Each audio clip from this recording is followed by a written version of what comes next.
Halo calon pendidik, pernah nggak sih kita melihat anak usia dini belajar membagi mainan, mengendalikan emosinya, atau mencoba melakukan hal baik meski tanpa disuruh?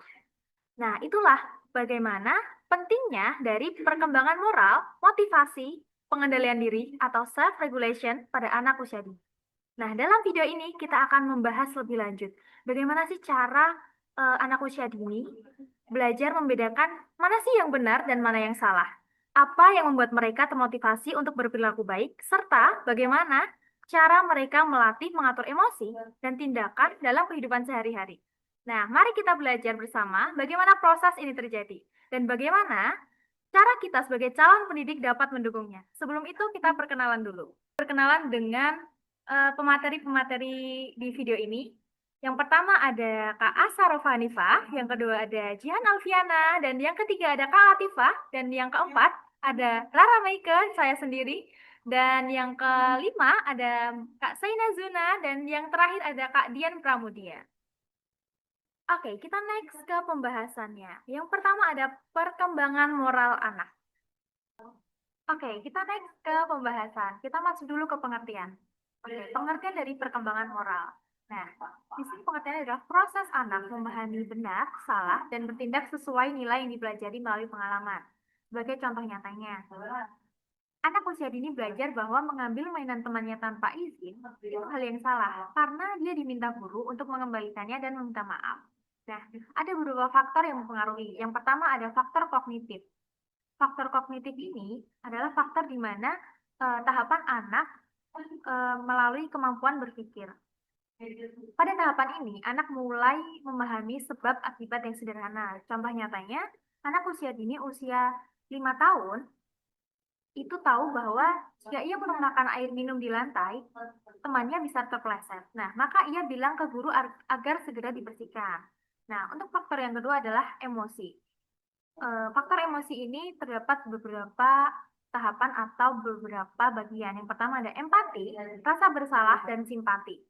Nah, contohnya nih, saat anak kecil melihat temannya jatuh dan menangis, anak tersebut akan mendekatinya lalu memberikan tisu atau memeluknya karena ikut sedih. Terus yang ketiga ada faktor pengalaman sosial dan budaya. Contoh nyatanya, anak terbiasa diajarkan mengucap terima kasih setelah menerima makanan.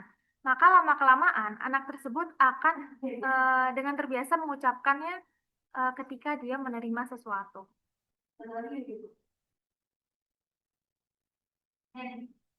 Oke, selanjutnya kita next ke teori-teori. Yang pertama ada dari teori Piaget. Nah, teori Piaget ini pada anak usia 5 sampai 7 tahun, itu tahapan di mana anak itu mulai memahami aturan mutlak, seperti realisme moral. Nah, untuk yang kedua, pada tahapan usia 8 tahun, anak mulai bisa mengerti aturan itu bisa diubah, yaitu sering disebut sebagai moralitas otonom. Untuk teori yang kedua, itu ada teori dari Kohlberg, yang mana Kohlberg ini membagi 3 tahapan. Yang pertama ada prakonvensional, yang mana anak itu mulai taat karena hukuman atau untuk pribadi. Dan yang kedua, tahapan konvensional, anak itu akan taat demi menerima penerimaan sosial gitu. Terus yang ketiga ada tahap pasca konvensional. Nah, pada tahapan ini itu berdasarkan prinsip universal. Nah, untuk materi yang terakhir ada materi surreal atau domain sosial. Anak membedakan pelanggaran moral, konvensional, dan masalah pribadi.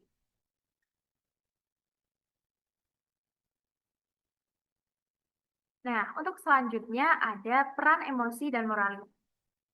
Emosi dan moralitas itu kan ada banyak banget ya. Pertama ini ada emosi, rasa bersalah, empati, simpati, atau penting sejak dini itu diatur gitu, atau distimulasi supaya emosional anak itu stabil. Terus yang kedua ada trennya. Anak usia dini itu merasa taat karena hukuman atau ingin menyenangkan orang tua. Nah, pada tahapan atau usia SD itu anak mulai bisa menilai melalui niat dan keadilannya. Nah, setelah remaja, anak itu mulai paham hak asasi dan keadilan universal. Nah, implikasinya pada pendidikan, yang pertama itu ada guru atau orang tua menjadi teladan, yang mana Setiap orang dewasa itu harus bersikap adil dan jujur. Terus yang kedua ada beri diskusi dilema moral untuk melatih kritis anak. Terus yang terakhir atau yang ketiga adalah ciptakan suasana aman menghargai perbedaan. Oke, selanjutnya ada faktor awal pembentukan moral. Awal mula anak membentuk moral itu sebenarnya banyak dipengaruhi oleh lingkungan sekitarnya. Yang pertama yaitu dari orang tua. Anak dapat belajar lewat pola asuh dan bagaimana orang tua respon setiap perilakunya. Lalu yang kedua dari teman sebaya. Anak dapat mulai berlatih berbagi, bersama, bahkan belajar menghadapi konflik. Yang ketiga, diskusi tentang dilema moral. Diskusi ini juga penting karena bisa melatih anak untuk berpikir dan menangkap tentang benar dan salah. Selanjutnya, yang keempat, agama dan nilai hidup. Jadi agama dan nilai hidup itu jadi dasar utama bagi anak untuk memahami mana yang baik dan mana yang buruk. Selanjutnya ada perbedaan gender. Kalau kita lihat dari sisi perbedaan gender tadi, ada beberapa kecenderungan yang biasanya muncul. Itu anak perempuan umumnya lebih peka secara emosional, punya empati, simpati, dan rasa bersalah. Tapi kadang juga bentuk agresinya itu muncul lewat lingkungan sosial. Misalnya itu dengan gosip atau mengucilkan. Sementara anak laki-laki itu lebih sering menunjukkan agresi secara fisik. Dan biasanya itu lebih dominan saat berada di dalam kelompok. Yang selanjutnya itu ada pengaruh budaya dan lingkungan sosial. Yang pertama, budaya itu penting karena membentuk standar benar dan salah. Misalnya itu ada masyarakat yang lebih menekankan pada kejujuran. Sementara di tempat yang lain lebih menekankan pada kepatuhan. Itu sekolah dan guru juga punya peran besar dan dalam mendorong anak-anak untuk peduli dan sikap profesional. Yang kedua, paparan kekerasan ini di sisi lain, kalau anak sering terpapar kekerasan itu bisa meningkatkan agresi. Yang selanjutnya ada cyberbullying atau jadi sama sekarang ini juga ada cyberbullying itu bentuk agresi modern lewat media sosial. Itu dampaknya bisa cukup serius.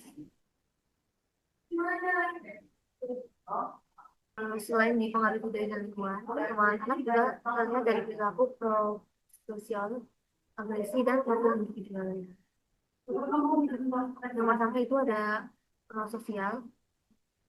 Perilaku sosial sebenarnya udah muncul sejak anak kecil. Misalnya ketika anak menunjukkan empati atau mau menolong, berbagi, simpati, sampai merasa bersalah jika berbuat salah. Sementara itu, ada juga perilaku agresi yang bisa muncul dalam berbagai bentuk. Bisa berupa agresi fisik seperti memukul, mendorong, lalu ada relasional, misalnya mulai agresif atau mengucilkan teman. Yang ketiga ada reaktif, ini karena ada dorongan emosi seperti marah atau frustasi. Dan selanjutnya ada proaktif, yaitu dilakukan sengaja untuk mencapai tujuan tertentu. Yang ketiga, prevalensi itu kombinasi sifat bawaan dan lingkungan. Kalau kita lihat dari sisi praktik ini, terbentuk dari kombinasi sifat bawaan anak dengan lingkungannya. Misalnya itu, anak yang penakut lebih cocok dibimbing dengan pola asuh lembut. Dan anak yang sangat berani atau halus justru butuh ikatan emosional yang kuat dengan orang tuanya. Sedangkan anak yang pemarah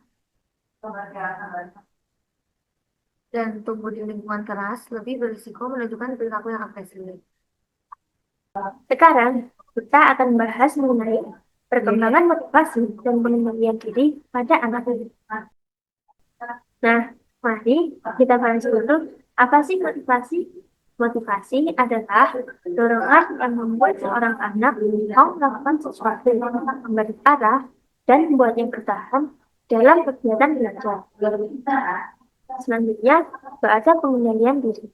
Pengendalian diri adalah kemampuan anak untuk mengatur pikiran, emosi, dan tindakannya supaya bisa mencapai tujuan. Dan motivasi ada dua macam. Yang pertama, motivasi intrinsik, yaitu motivasi yang datang dan misalnya karena rasa ingin tahu atau kesulitan. Anak dengan motivasi intrinsik ini biasanya suka membuka tahu, semangat belajar di sulit dan lebih maju. Kemudian ada motivasi ekstrinsik, yaitu motivasi yang datang dari luar, atau ujian. Di situ, anak biasanya akan belajar sekedar cukup saja. Maksudnya, anak berusaha sampai batas minimal supaya dianggap sudah sebagai kewajiban. Di sini, anak juga kurang berani mengambil tantangan. Anak dengan motivasi ini sering belajar supaya dapat nilai bagus. Kemudian tujuan belajar anak juga berbeda-beda. Yang pertama, tujuan penguasaan. Anak berusaha memperoleh keterampilan baru, menambah pengetahuan, dan tidak takut gagal. Contohnya, belajar matematika karena ingin tahu cara menghitung, bukan hanya mengetahui ulangan. Kemudian, tujuan kinerja. Di sini, anak ingin terlihat pintar di depan orang lain, atau tidak mau terlihat gagal. Contohnya, belajar supaya dapat nilai tinggi atau tidak dimarahi itu. Kemudian ada tujuan sosial. Di sini anak ingin diterima, dihargai, atau punya banyak teman. Seperti ikut kerja kelompok supaya akrab dengan teman-teman. Kemudian tujuan masa depan. Di sini anak punya cita-cita dan impian untuk sekolah. Contohnya belajar sains karena bercita-cita menjadi dokter. Selanjutnya, ada ciri-ciri pengendalian diri pada anak. Yang pertama, mengatur perilaku.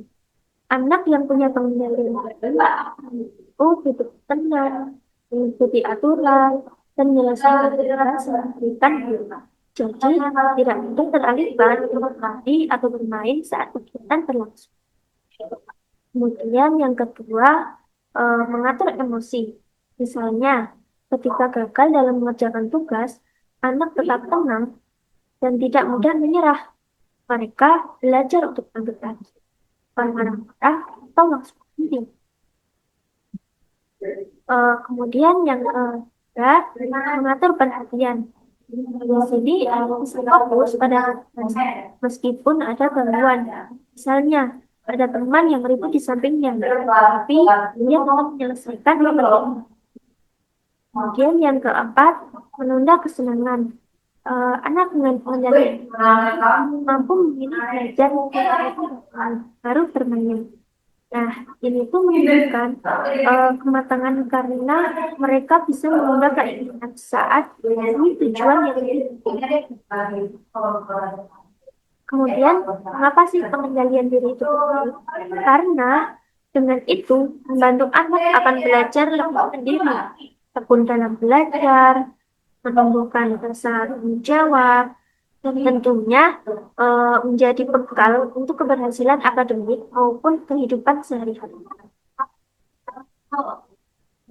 Kemudian perkembangan motivasi dan pengendalian diri ini dipengaruhi oleh banyak faktor, seperti kemampuan otak, kemampuan lingkungan sekolah, ya, hingga kondisi sosial ekonomi.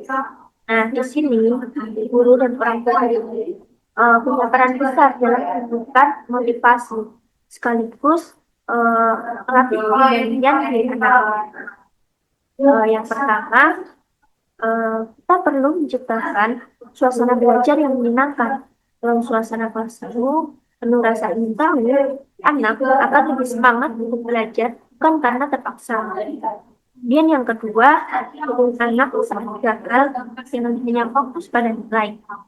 Misalnya, ketika anak nilainya jelek, jangan langsung dimarahi. Namun, diberi motivasi supaya dia itu mampu mencoba lagi. Dengan begitu, anak belajar bahwa gagal itu bagian dari proses, bukan akhir dari segalanya. Kemudian yang ketiga, beri kesempatan dan mencoba. Contohnya, biarkan anak memilih cara menyelesaikan tugas atau memilih peran dalam kerja kelompok.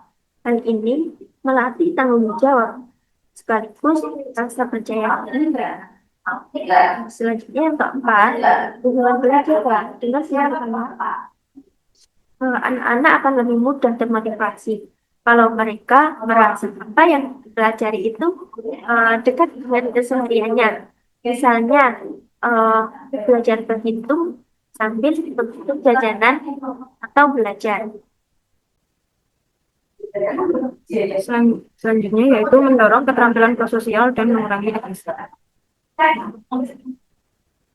Strategi mendorong keterampilan prososial anak, yaitu dengan cara perlakukan anak dengan penuh kasih sayang, akar dari empati tentu saja adalah kita, dan anak-anak cenderung menunjukkan kepedulian terhadap kesejahteraan orang lain ketika mereka sendiri diperlakukan dengan penuh kasih sayang. Ketika anak diperlakukan dengan kasih sayang, maka anak juga akan memperlakukan orang lain dengan kasih sayang. Ini yaitu perlihatan teladan perilaku prososial.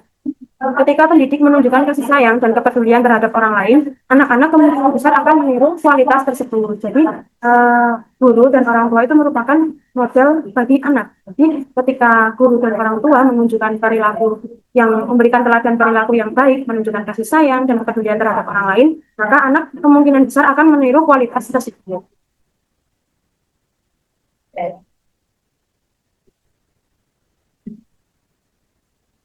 Selanjutnya, strategi mendorong perilaku prososial anak. Yang pertama yaitu bicarakan tentang perasaan dan kebutuhan orang lain dengan cara yang simpatis. Anak tahu mana yang boleh dan tidak boleh dilakukan. Jadi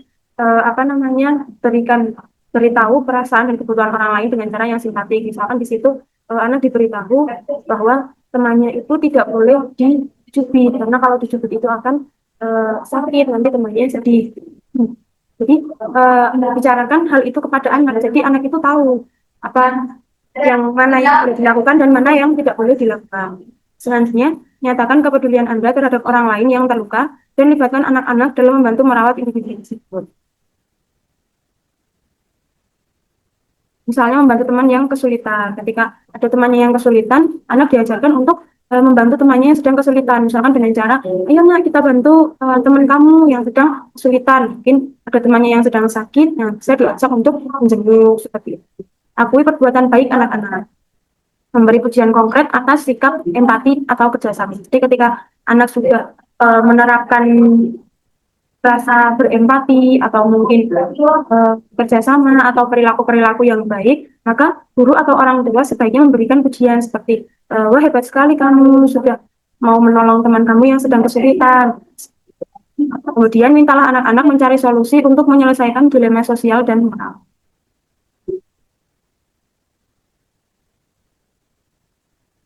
Ketika anak sedang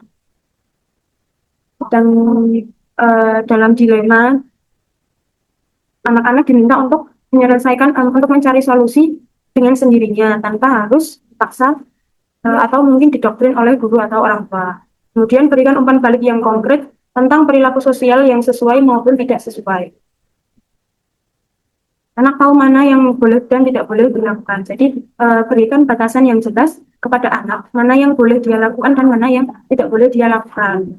Jika mungkin bekerja kelompok itu mana sih yang boleh anak lakukan dan mana yang tidak boleh dilakukan, seperti misalkan di situ mengusili temannya atau mungkin hal-hal seperti itu. Nah itu anak tuh harus diberi batasan yang jelas mana yang boleh dan mana yang tidak boleh.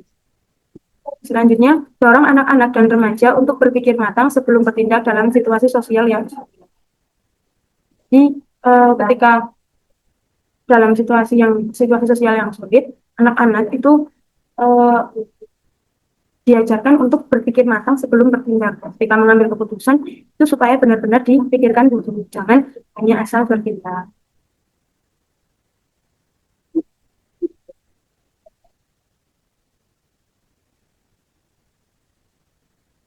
Berikutnya, strategi mengurangi perilaku agresi pada anak. Pertama, berikan pedoman perilaku yang jelas.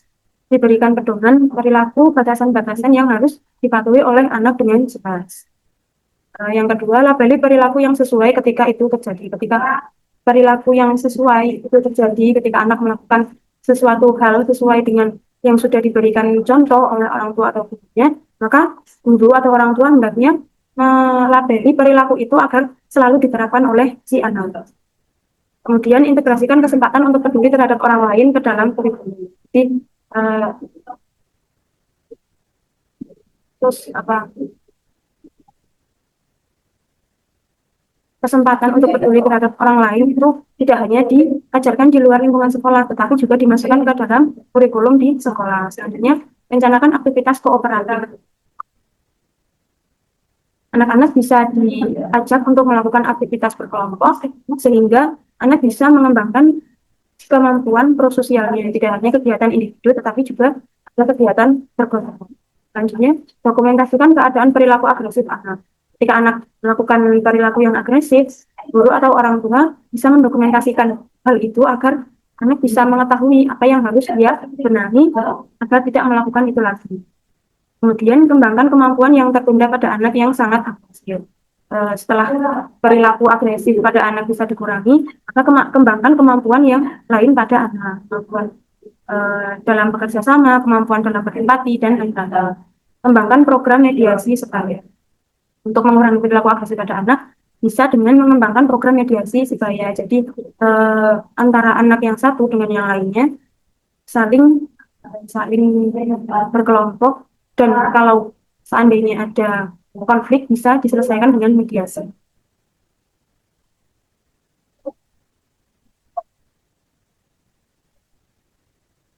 Kemudian strategi menyelesaikan konflik intrapersonal. Yang pertama, menentukan konflik atau masalah yang terjadi. Jadi anak diajak untuk menyadari dan menyebutkan konflik apa yang sedang ia alami. Misalnya, ketika anak disuruh untuk mengerjakan tugas, si anak ini tidak mau. Nah, guru itu bertugas untuk menyadari dan menyebutkan, membuat si anak ini menyadari dan menyebutkan konflik apa yang sedang dia alami. Mungkin seperti aku sebenarnya pengen main, tapi aku masih harus mengerjakan tugas. Nah, guru itu mendorong anak untuk mengenali konflik yang sedang ia alami. Selanjutnya, menjelaskan sudut pandang dan kebutuhan mereka sendiri.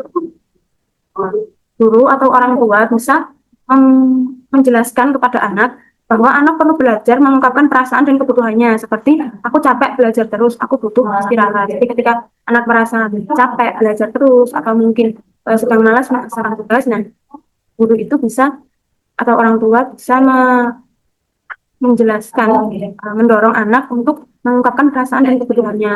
Ini si anak mungkin butuh istirahat, jadi orang tua itu mendorong anak agar anak itu bisa menyampaikan kebutuhannya. Kemudian menjelaskan sudut pandang dan kebutuhan pihak lain. Anak juga diajak memahami perspektif orang lain, misalnya guru atau orang tua. Kalau aku tidak kerjakan PR, guru akan kecewa. Misalkan di situ apa namanya, anak tidak mau mengerjakan PR, anak ini diminta di apa, mungkin guru atau orang tua bisa menjelaskan kepada si anak kalau misal dia tidak mengerjakan tugas, nanti guru akan kecewa atau mungkin dia akan mendapat tugas. Selanjutnya, mengidentifikasi setidaknya 3 kemungkinan solusi atas konflik tersebut. Anak dilatih mencari setidaknya 3 alternatif penyelesaian. Contohnya, kerjakan PR sebentar lalu istirahat. Istirahat dulu sebentar, lalu lanjut mengerjakan PR. Atau yang terakhir, meminta bantuan teman atau orang tua untuk mempercepat penyelesaian PR. Jadi, ketika anak mengalami konflik, mengalami masalah, maka guru atau orang tua membantu anak mengidentifikasi kemungkinan-kemungkinan solusi yang bisa diperoleh oleh si anak. Selanjutnya, mencapai kesepakatan yang dapat memenuhi kebutuhan kedua belah pihak. Anak memilih solusi terbaik yang adil dan bisa dijalankan. Misalnya, mengerjakan sebagian PR dulu, lalu main, lalu melanjutkan sisanya. Setelah mengidentifikasi beberapa solusi, setelah mencari beberapa solusi, kemudian anak dapat mencapai kesepakatan yang memenuhi kebutuhan kedua belah pihak. Jadi keduanya, baik dari guru maupun dari anak, itu sama-sama bisa mencapai kesepakatan. Oke, baik. Yang selanjutnya yaitu apa sih pertemuan atribusi itu? Perkembangan atribusi adalah penjelasan anak atau pengumuman anak tentang penyebab kegagalan atau kegagalan dirinya. Jadi dari usaha atau kelompok Nah, perkembangan pemahaman atribusi sendiri itu dari anak usia 5 sampai 6 tahun itu belum bisa membedakan antara usaha dan kemampuan. Kemudian anak 6 sampai 8 tahun itu mereka menganggap bahwa usaha itu adalah penentu utama kesuksesan mereka.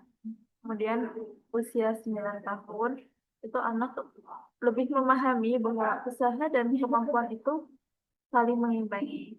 Dan yang terakhir itu usia 13 tahun. Itu anak semakin jelas dalam membedakan usaha dan kemampuan. Jadi mereka lebih menyadari keterbatasan kemampuan dan juga bawaan anak.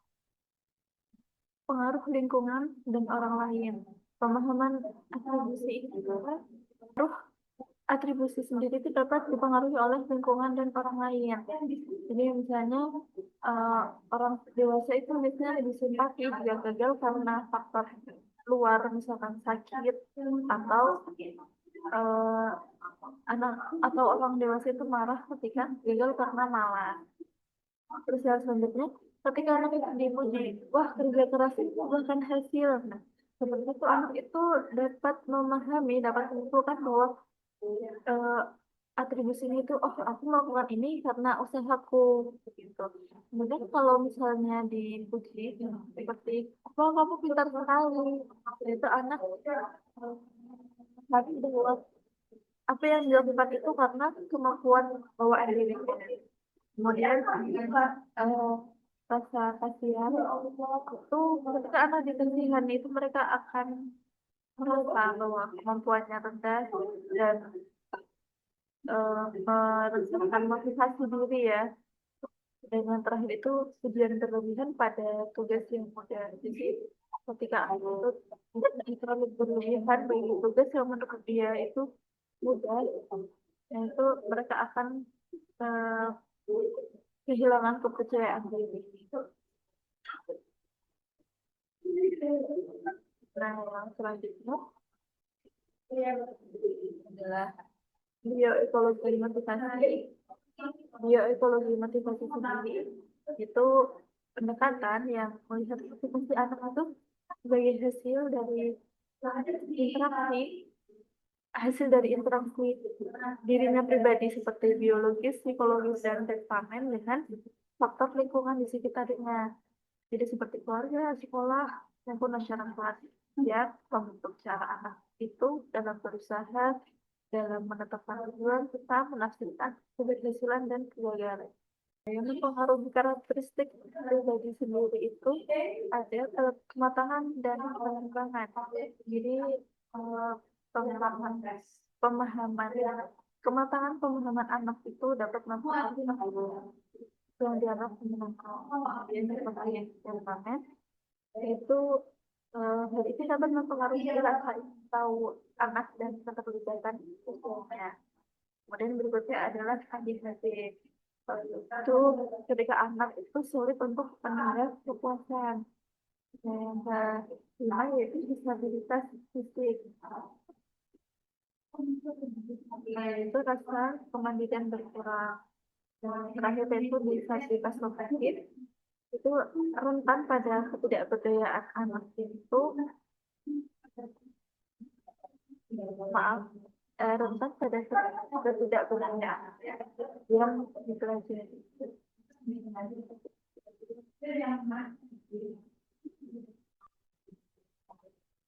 Dan selanjutnya yaitu yang mempengaruhi pemahaman mereka juga adalah gender. Jadi anak laki-laki itu lebih minat pada suatu aktivitas yang mendalam, anak perempuan itu lebih menyukai pada aktivitas kreatif. Yang kemudian yang kedua itu pada akademik, ketika anak perempuan itu cenderung lebih kurang dalam bidang akademik, kalau anak laki-laki itu lebih dominan dan teknik, jadi lebih menyukai praktik.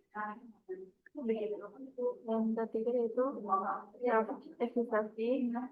Itu perempuan cenderung meremehkan diri atau tidak percaya diri, sedangkan laki-laki itu cenderung percaya diri atau cenderung melebihkan diri sendiri. Dalam atribusi mereka itu, eh, anak laki-laki itu ketika sukses itu karena kemampuan, dan ketika mereka gagal itu dikarenakan mereka kurang usaha. Namun di anak perempuan atau itu justru sebaliknya, ketika mereka itu sukses mereka merasa ini anak usahamu, dan apapun yang mereka lakukan itu karena mereka kurang dalam kemampuannya. Nah, selanjutnya itu pengaruh oleh budaya dan etnisitas. Budaya dan etnisitas sendiri itu dari otonomi dan kontrol, jadi perbedaan sesuai budaya. Jika di Amerika itu lebih cenderung ke kebebasan, kalau di Asia dan Afrika itu lebih ke mengawasi. Lalu yang kemudian yang kedua itu nilai pendidikan. Jadi apabila di Asia itu lebih menekankan pada kerja keras dan ketekunan, dan budaya barat itu justru uh, berfokus pada kreativitas dan pemikiran kritis. Nah, atribusi budaya selanjutnya itu apabila budaya Asia itu sukses atau gagal itu sering dikaitkan dengan usaha dan faktor sementara lainnya. Jika di barat itu lebih menekankan pada faktor kemampuan, jadi skillnya tekankan.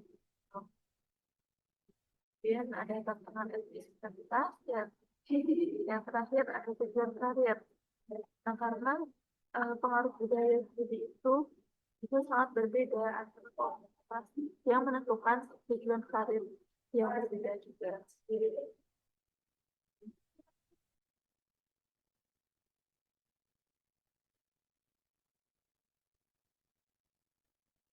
Selanjutnya, eh, motivasi anak dan remaja sendiri itu ada 5 tahapan. Yang pertama yaitu bayi usia 0 sampai 2 tahun. Jadi bayi usia 0 sampai 2 tahun itu eh, cenderung lebih tinggi rasa ingin tahu terhadap benda-benda di sekitarnya dengan orang-orang di sekitarnya, tanpa tanpa eh, mengetahui gitu. Kemudian usia anak-anak awal atau usia 2 sampai 6 tahun mereka lebih suka hadiah kecil tapi langsung mereka terima daripada hadiah besar yang tertunda, yang mereka jika ingin mendapatkannya harus bersabar dulu. Nah, kemudian minat anak usia 2 sampai 6 tahun juga masih mudah berubah tergantung situasi dan kondisi mereka, atau tergantung situasi dan kondisi lingkungan di sekitar mereka. Kemudian tahapan yang ketiga yaitu anak-anak pertengahan atau dalam rentang usia 6 sampai 10 tahun. Nah, 6 sampai 10 tahun ini ya anak-anak lebih meningkat kemampuan untuk menunda kepuasan. Jadi mereka udah lebih bersabar atau lebih suka menunda kepuasan dengan kesadaran kinerja mereka. Jadi daripada membandingkan diri dengan teman sebelumnya, mereka itu lebih paham bahwa kinerja diri itu lebih penting. Kemudian remaja yaitu yang tepat remaja awal. Remaja awal seperti itu usia 10 sampai 14 tahun. Jadi pada usia ini anak itu keminatan terhadap aktivitas sosial itu lebih meningkat, namun motivasi kritik untuk belajar itu cenderung menurun. Dan yang terakhir yaitu remaja akhir atau usia 4 sampai 18 tahun. Pada usia ini anak sudah sangat mampu dalam menindak ke tangan saat untuk memperoleh ganjaran jangka panjang, dan juga minat dan bakat itu sudah lebih lebih memprioritaskan dan lebih stabil apa yang ingin mereka tuju. Kemudian yang terakhir yaitu strategi memotivasi anak dan remaja. Caranya itu fokus pada motivasi sebenarnya nanti tahu nilai. Jadi eh, bukan potongan nilai ataupun bukan memilih hadiah, tapi lebih memotivasi intrinsik anak. Dan yang kedua, gunakan scaffolding atau bantuan secara bertahap. Yang ketiga, meningkatkan prestasi. Jadi anak itu tanpa percaya dirinya, meningkatkan kepercayaan dirinya. Dan yang selanjutnya itu mempertahankan determination. Yang selanjutnya itu mendorong anak untuk tetap ada tujuan spesifik atau membantu anak untuk menentukan tujuan spesifik. Yang selanjutnya itu menekankan tujuan penguasaan. Bukan sekedar tampil. Jadi anak itu dipahamkan bahwa ketika kita melakukan sesuatu itu bukan hanya karena ingin tampil, tapi karena kita itu menguasai satu hal tersebut. Jadi yang terakhir itu mengurangi tekanan saat belajar. Jadi ketika itu kita harus tetap menyemangati, jangan dipandang sebelah mata. Tidak dulu, seperti itu. Lanjut.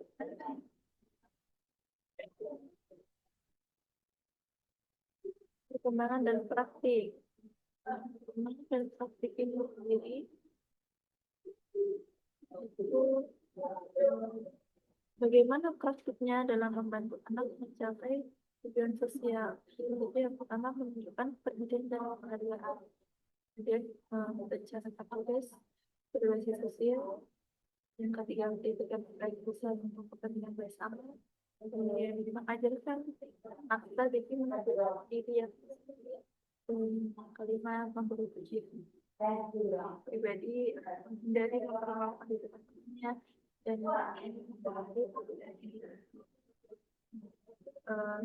kemudian itu mengajarkan aktivitas itu dengan cara mengajari anak untuk mengajarkan keberhasilan dengan usaha atau mencari diri yang baik.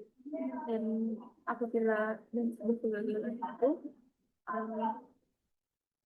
bahwa mereka itu kurang dalam usaha maupun strategi yang kurang. Kemudian yang terakhir yaitu format intrinsik. Lalu bisa dipakai bila motivasi intrinsik itu lemah, jadi anak itu tidak semangat. Dipakai kalau kehilangan minat. Kemudian menggunakan ekstrinsik itu kualitas kerja yang lebih baik, bukan hanya menyelesaikan itu. Yang selanjutnya itu komunikasi tanggung. Jadi itu sama dengan bentuk pengakuan atas prestasi anak. Yang ketiga yaitu mahasiswa berprestasi rendah. Jadi kepada anak-anak yang prestasinya kurang, selalu mendukung, selalu menyemangati. Kita tidak boleh menyakiti. Yang selanjutnya, Baik teman-teman, selanjutnya ada regulasi diri. Nah, jadi apa sih pengertian dari regulasi diri? Jadi regulasi diri merupakan kemampuan anak untuk mengatur emosi, perhatian, dan juga perilaku mereka. Anak yang regulasi dirinya baik bisa menenangkan diri ketika marah, bisa tetap fokus saat belajar, dan bisa menunda kepuasan untuk tujuan jangka panjang. Ini penting untuk keberhasilan akademik, kemampuan sosial, dan juga kesejahteraan mental. Kemudian kita mempunyai faktor yang dapat memengaruhi regulasi diri. Yang pertama yaitu faktor biologi, yaitu regulasi diri terkait erat dengan fungsi prefrontal cortex, yaitu bagian otak yang mengendalikan perencanaan, perhatian, dan kontrol impuls. Anak dengan perkembangan otak yang matang akan lebih mudah menahan diri dan juga fokus. Kemudian yang kedua, ada faktor lingkungan. Interaksi dengan orang tua, guru, dan teman sebaya menjadi latihan regulasi diri. Aturan yang konsisten, kasih sayang, dan dukungan positif akan membantu anak untuk dapat belajar mengatur emosi dan perilakunya. Ketika anak mempunyai guru yang bisa tegas, namun di waktu yang sama juga bisa bersikap hangat, anak akan mengambil pelajaran dari sikap tersebut. Maka peran lingkungan sangat menjadi faktor yang mempengaruhi. Kemudian faktor yang selanjutnya ada faktor budaya. Kemudian yang selanjutnya ada faktor budaya. Budaya kolektivis mendorong anak untuk menahan emosi demi menjaga keharmonisan kelompok. Sedangkan budaya individualis mendorong anak untuk mengekspresikan diri dan membuat keputusan pribadi. Kemudian faktor selanjutnya ada faktor dari individu. Di individu ini ada terbagi menjadi 4 lagi. Yang pertama yaitu temperamen. Jadi ada anak yang bawaannya itu sabar. Kemudian ada juga yang pembawaannya itu lebih impulsif. Temperamen ini itu memengaruhi kecepatan anak untuk belajar regulasi diri. Kemudian faktor yang selanjutnya yaitu gender. Penelitian menunjukkan perempuan cenderung lebih cepat dalam regulasi emosi dibandingkan laki-laki. Jadi sebenarnya bukan berarti laki-laki itu tidak bisa, tapi laki-laki perlu dukungan yang lebih intens. Kemudian faktor individu yang ketiga yaitu pola asuh. Pola asuh yang bersifat demokratis atau mungkin lebih mudah dikenal hangat tapi tegas mendorong regulasi diri yang lebih baik. Sementara pola asuh persmisif atau otoriter bisa menghambat regulasi diri karena anak akan merasa takut, bukan karena dia sadar untuk meregulasi emosinya. Kemudian faktor individu yang keempat yaitu kondisi sosial ekonomi. Keluarga dengan stres tinggi atau keterbatasan ekonomi seringkali kurang mampu menyediakan lingkungan yang kondusif, sehingga anak akan kesulitan untuk mengembangkan kemampuan regulasi dirinya. Akibatnya, mungkin anak akan sulit belajar tenang dan juga susah fokus karena lingkungan dia yang kurang stabil. Kemudian, implikasi untuk pendidikan dan juga peran dari guru.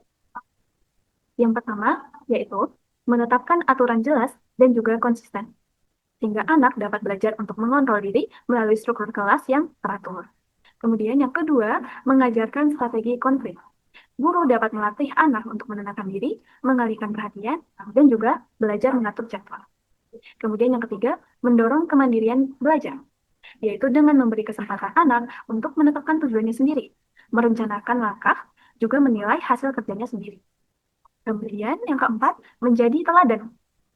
Karena anak belajar banyak dari perilaku guru, sehingga guru yang sabar, disiplin, dan konsisten akan memberi modal nyata dan pengaruh baik untuk regulasi diri anak. Kemudian yang terakhir, kelima yaitu bekerja sama dengan orang tua, agar anak mendapat aturan dan dukungan yang selaras di rumah maupun sekolah. Jadi seimbang, tidak hanya di sekolah saja, namun di rumah juga harus diajar untuk melatih regulasi diri. Selanjutnya, kesimpulan. Jadi kesimpulannya itu, perkembangan moral, motivasi, dan regulasi diri itu sangat penting dalam pembentukan karakter anak. Moralitas tumbuh melalui pengalaman, teladan orang tua dan guru, serta pengaruh budaya dan lingkungan sosial. Emosi seperti empati dan rasa bersalah berperan dalam menumbuhkan perilaku sosial dan mencegah agresi. Motivasi, baik intrinsik maupun ekstrinsik, dorong anak untuk belajar dan berusaha. Meskipun motivasi intrinsik lebih efektif dalam menemukan keteguhan dan bersaksi. Regulasi diri membantu anak mengendalikan emosi, perhatian, dan perilaku. Membantu anak mengatasi perhatian dan perilaku agar mampu mencapai dengan dukungan lingkungan yang konsisten, penuh kasih sayang dan serta aktif mendidik dan orang tua, anak dapat berkembang menjadi pribadi yang mandiri, bertanggung jawab, dan peduli terhadap orang lain. Sekian pemaparan materi dari kelompok kami mengenai perkembangan moral, motivasi, dan pengendalian diri pada anak. Semoga apa yang sudah kami sampaikan bisa bermanfaat dan menambah wawasan untuk kita semua. Nah, terima kasih atas perhatiannya. Mohon maaf bila kami ada kekurangan dan kesalahan. Bye-bye.